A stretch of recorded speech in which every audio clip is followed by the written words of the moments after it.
Good morning, everyone. So, I had some help in preparing this presentation from Dirk, especially in translating the lessons I learned from working in cities to parks, to adaptive management of conservation areas and parks. Okay, a bit of personal background. So 35 years ago, I was also in this region of Africa. I just graduated in pest management from Wageningen Agricultural University. And my first job was to work for UN World Meteorological Organization as a course leader. Having to lead a course with the title Using Weather Data to Determine the Carrying Capacity of Rangelands. Actually, I had to look up in a dictionary what rangelands are.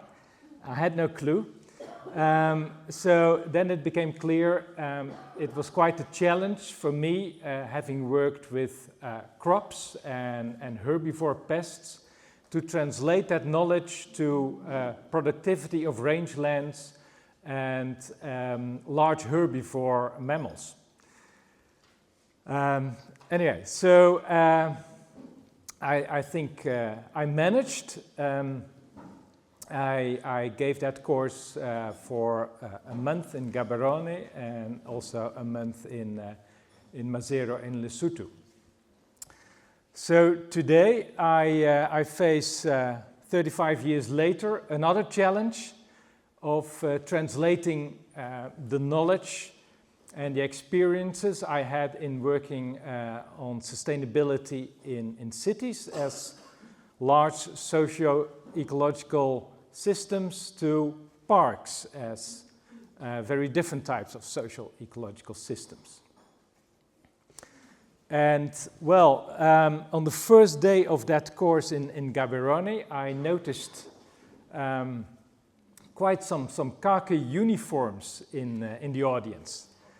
And well, I never seen rangers before in my life, but I guess those were rangers because they were attracted by the word rangelands, I guess.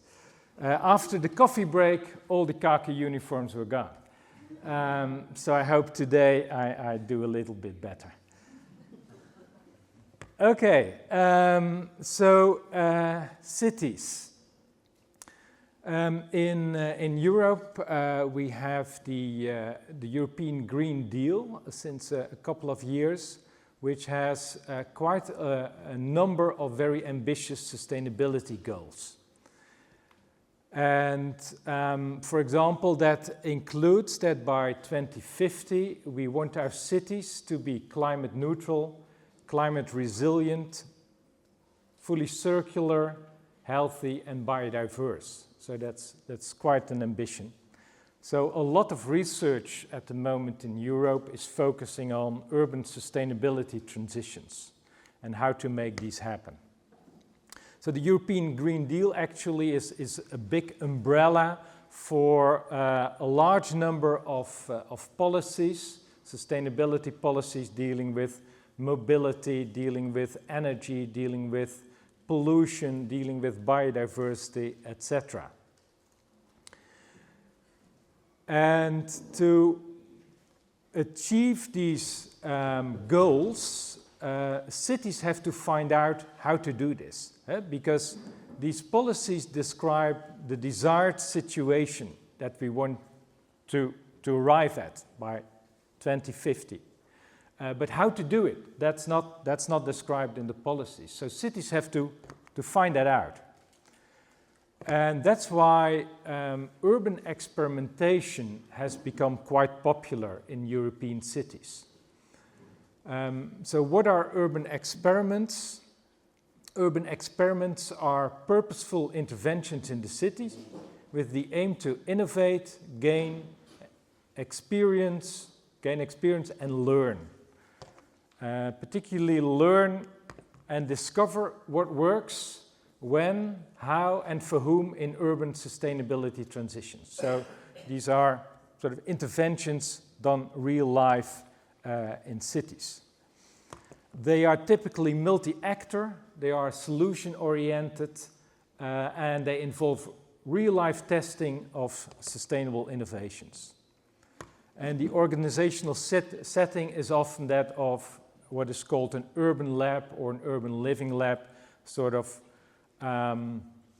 low-key organizational structure to enable these urban experiments. An example with which I worked for years is the urban lab of Antwerp, a large city in Belgium, Stadslab Antwerpen, which typically has the slogan, we experiment ourselves a future. Wij experimenteren een toekomst. And well, this is a screenshot from their website where you can see they have a lot of different of these urban experiments in all kinds of areas, in circularity, in energy, in climate adaptation, air quality, mobility, etc., where as urban stakeholders they together try to find out how to do this, how to transform to a sustainable city. Well, over the past 10 years I've been involved in about 15 projects on urban experiments, ranging from local and regional consortia to international consortia, and including cities like my home city, Maastricht, but also larger cities in Europe like Rotterdam, Brussels, Vienna. And in the one international project we had, it also included Cape Town and Sao Paulo in Brazil, for example. So in all these projects, the approach we follow is what we call transdisciplinary action research. Transdisciplinary because it does not only include researchers, but also local policymakers, practitioners, citizens, entrepreneurs, etc. And the methodology is setting up jointly a learning agenda. What do we want to find out? What do we want to learn about in terms of sustainability transition? Then designing an intervention, or if there's already an intervention planned, organizing a learning community around it, observing what happens, what are the effects of the intervention, how do the processes develop, reflect on these observations together, and together draw lessons from it. And these interventions can range from very, very small scale, like a garden greening contest. In this case, garden owners could exchange tiles from their gardens for greenery. I don't think this one won the contest, by the way, but so medium scale type of experiments like this shared mobility hub in neighborhoods, to really large scale interventions where an entire neighborhood is being transformed into 100% circular neighborhood. And in these projects, while we are doing these interventions and making the observations, etc., at the same time, we're also developing tools to support the experimentation and learning, ranging from guidelines to simple spreadsheet models, policy briefs, etc. So learning from urban experiments typically is joint multi-actor learning. And I usually distinguish between two main types of joint learning: mutual learning with individual level learning outcomes where individuals learn from other individuals, and collective learning where you have group level learning outcomes where the group learns as a whole. And the learning outcomes, I use a much used typology, ranges from cognitive, an increase in knowledge, to normative, where people's viewpoints are changing, to relational, where improved working relationships and collaboration is the learning outcome. Well, all of these types of learning can be important in these urban experiments, but the one that I'm focusing on mostly is social learning, which I understand to be convergent change in perspectives of stakeholders on the problem and its possible solutions, and that equals in this scheme to normative learning with learning outcomes at group level. So it's a form of collective learning. So, yeah, a bit more about social learning. Well, as mentioned, I define it as a convergent change in stakeholder perspectives through joint reflection and deliberation. Perspectives I understand to be views on the problem, on acceptable solutions, and on the distribution of responsibilities, which are based on underlying values, goals, and causal beliefs. And the importance of social learning is that it creates a basis for collective or concerted action that is required for sustainable problem solving. The potential of social learning is big, but I see in practice it's limited by many factors. If the problem is very urgent, there's no time for an extensive social learning process. If there's low trust, it doesn't work. If the power relationships are very unequal, it also doesn't work.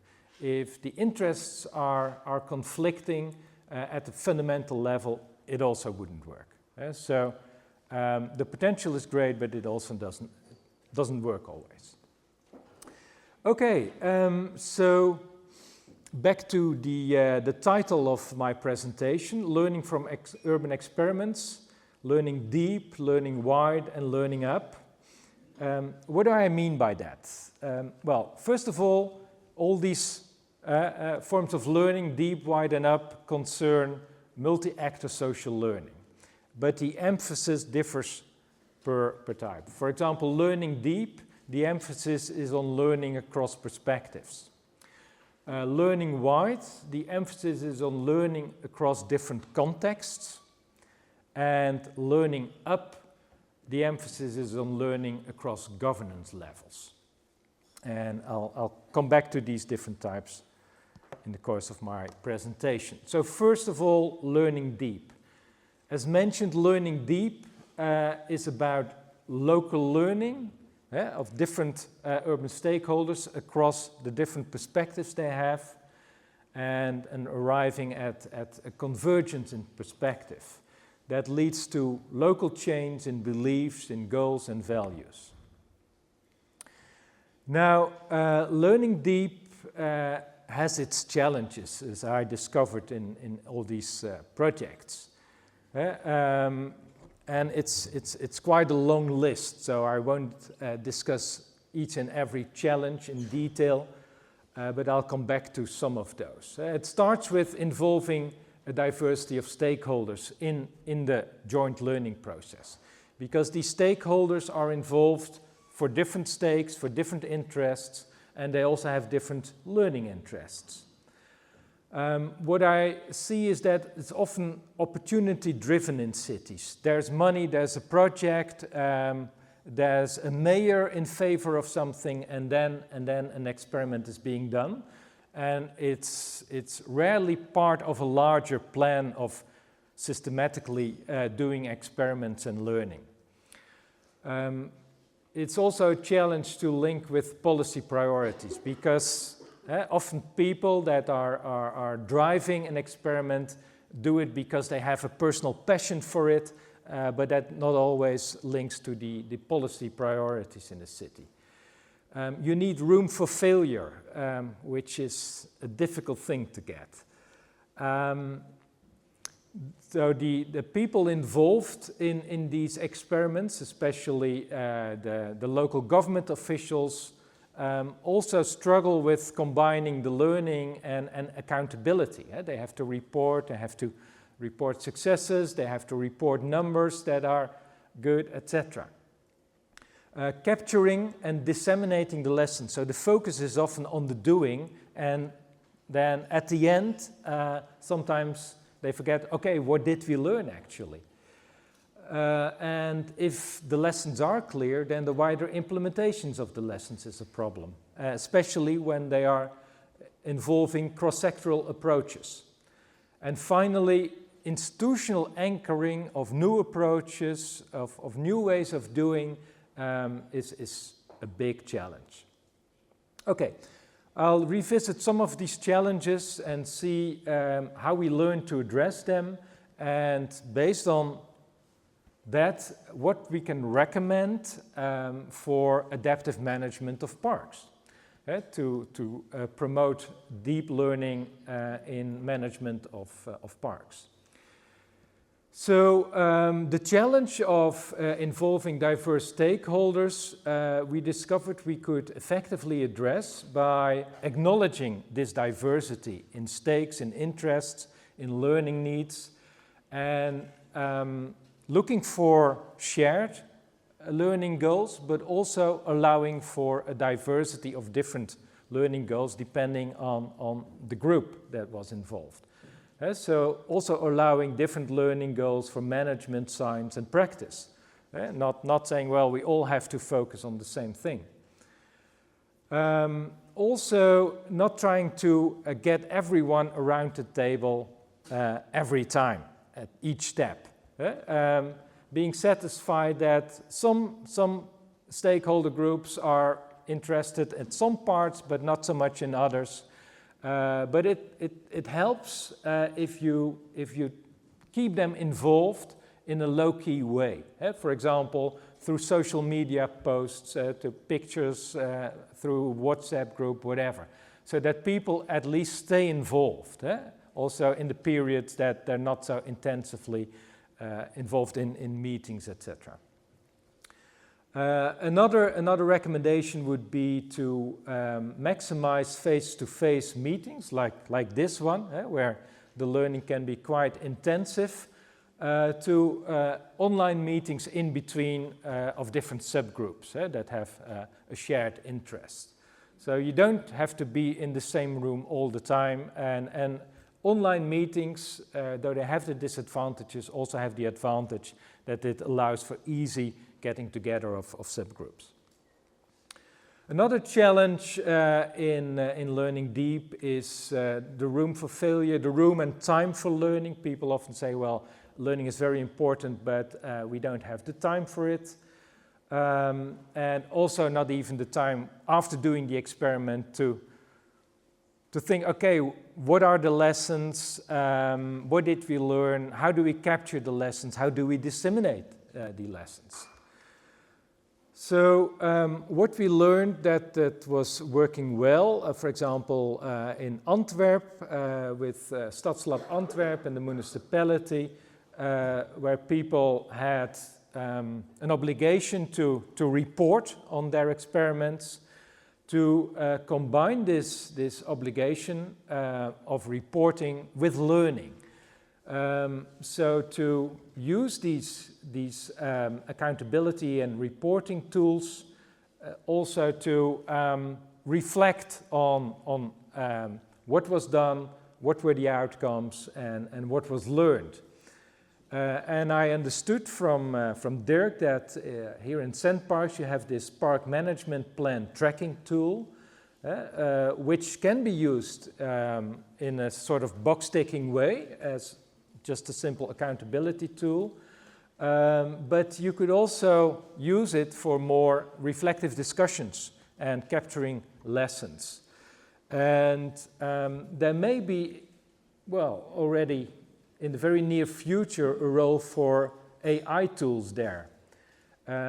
For example, what we also did was use, record meetings where we had extensive discussions, and then ask JetGPT to summarize the main lessons rather than someone having to take the notes and come up with, and that worked very well. Of course, you have to then review that, but it saves a lot of time, and it allows you to focus on the discussions. And for example, in healthcare in the Netherlands, there are developments of using AI tools for filling in formal reports. So 80% of the time of healthcare professionals is spent in filling out reports after the consultation. And you rather want it the other way around. So they developed tools that, recorded the interaction and then produced the formal report. You have to review that, but saves a lot of time and allows you to focus on what's really important. Another thing is to make use or better use of informal learning spaces. This is, I think this you could also call an informal learning space, and there are many more, especially during the tea breaks, etc. And I think Dirk will revisit that in his presentation later on.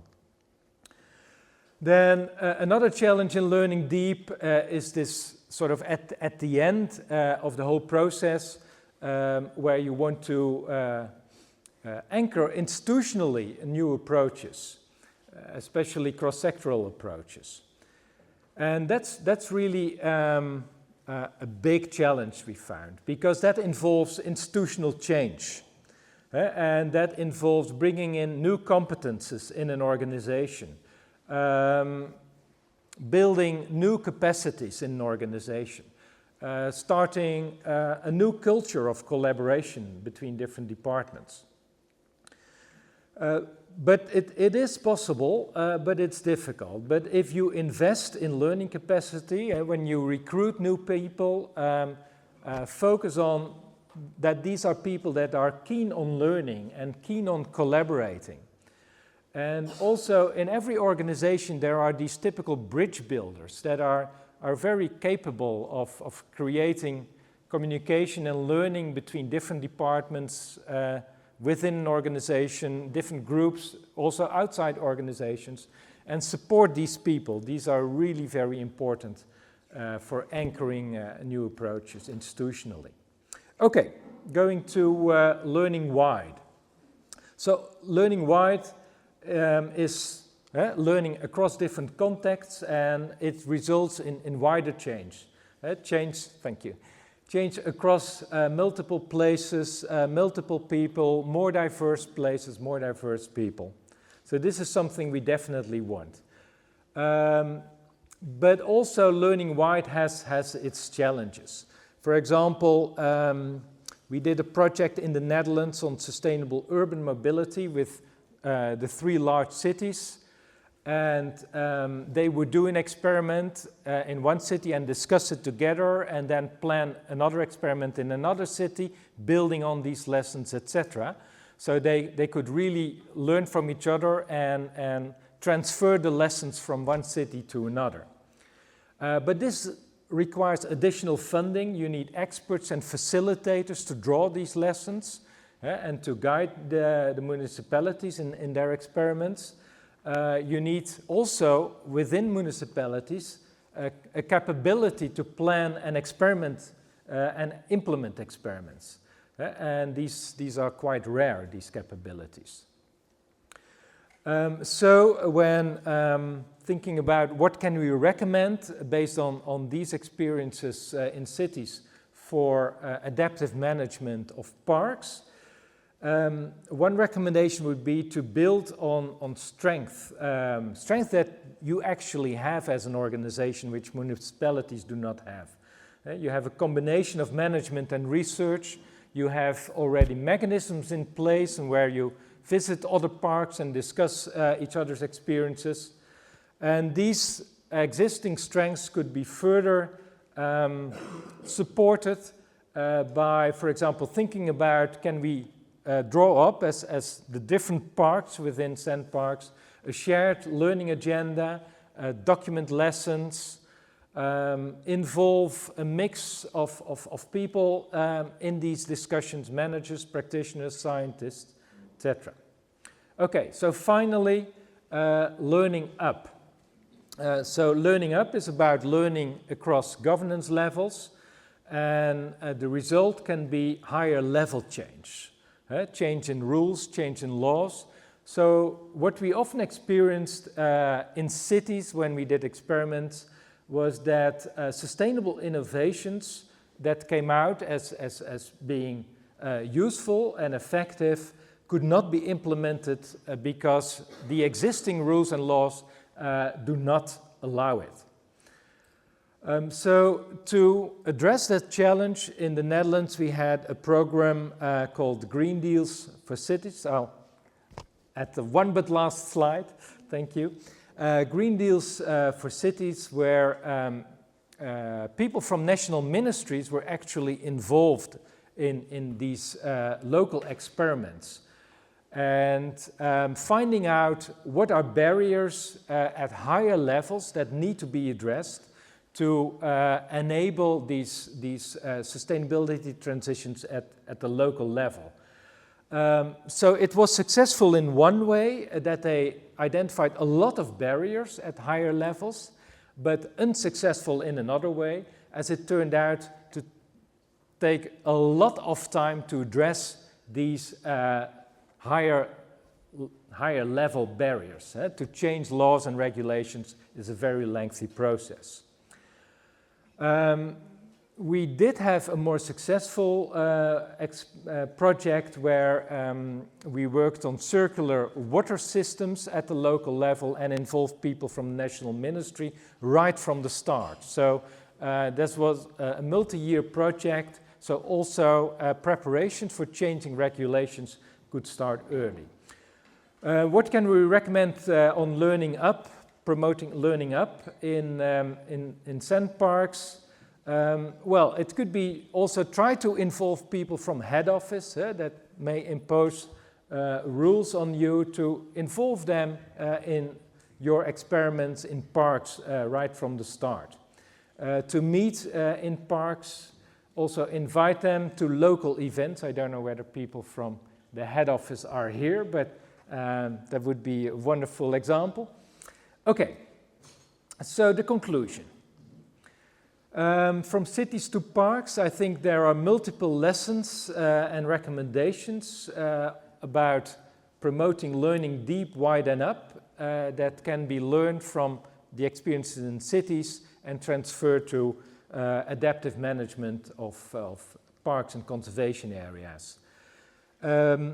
Well, as I discussed, local governments, municipalities, have quite a difficulty with some aspects of learning deep, wide and up because of, well, they're typically government bureaucracies. They're not typically learning and experimenting organizations.